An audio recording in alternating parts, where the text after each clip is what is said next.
Right, just a quick one. Murise. So, ndadaidzwa, anditi, ndafonerwa ndadaidzwa nevazukuru vangu ati angu tisati taenda kupolisi because vanhu vakazorwana vakakuwadzana. Tisati taenda kupolisi tati titange takuinvitai kuti muzombotanga manzwa nyaya yedu. So this is a couple vechidiki, anditi vechidiki, mukadzi ari kuma late 20s, murume ari kuma early 30s, anditi mid 30s, anditi. So this is what happened. Muchinda uyu akauya paweekend, zvakaitika paweekend papapa. So muchinda akauya kumba pakati peusiku. Patauya pakati peusiku, you know, semunhu anenge achibva kubhawa, mukadzi anoita problem. Abva atofarira umwe wake, patotanga murume anga akadhakwa, patotanga kutobatana zviya zvinoita vanhu vanodanana vachida kuti vange vari vanoita zvinoitwa nevanhu vakuru. Saka pavakazobvisana hembe, tiri kunyara baba, anditi zvakaitika ipapo tiri kunyara. Nyamba ndazvodzwa nemukadzi wacho naizvezvi ndichiri kutonyara, but vari kuda help, anditi. Ndosaka ndiri kuita this video, varequesta kuti ndiite video rinoiri nekuti they really need help. This couple vari kuda help from us. So vakuda kuti vanoita wanikwe murume akapfeka condom ranga rakatotakura mbeu.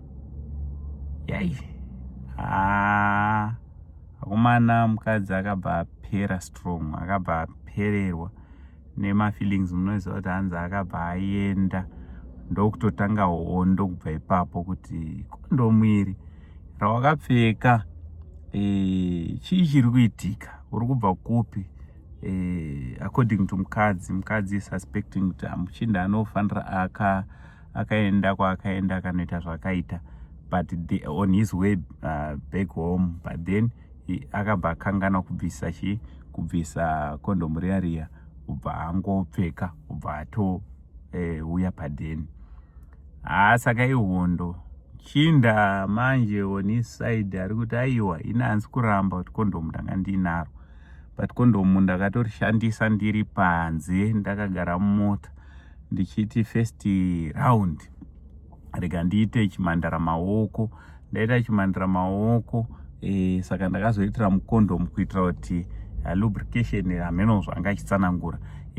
Ndobva saka ndazokanganwa kubvisa nekuduro, ndazokanganwa kubvisa kondomu panhengo, ndabva ndangozopinda naro. Kondomu iri ndakashandisa mumaoko angu, handina kushandisa pamunhu. Saka yakabva yaita hondo, vakarovana kurwisana ikoko. So kubva paweekend vari kungorwisana, murume ari kubuda kuenda kubasa achingodzoka hondo. So last night vakazonge varovana ubva nyaya ibeta tichinoiripota, because they didn't want kuiripota kumafamilies, you know. Mukadzi akati handidi kuripota kufamily kwangu because ndinganyadziswa. Murume obva ati futi handisi kuda kuripota kufamily yemurume because handisi kuda kumuyanika. So vazodecida kundifonera kuti ndinge ndinoenda ipapo.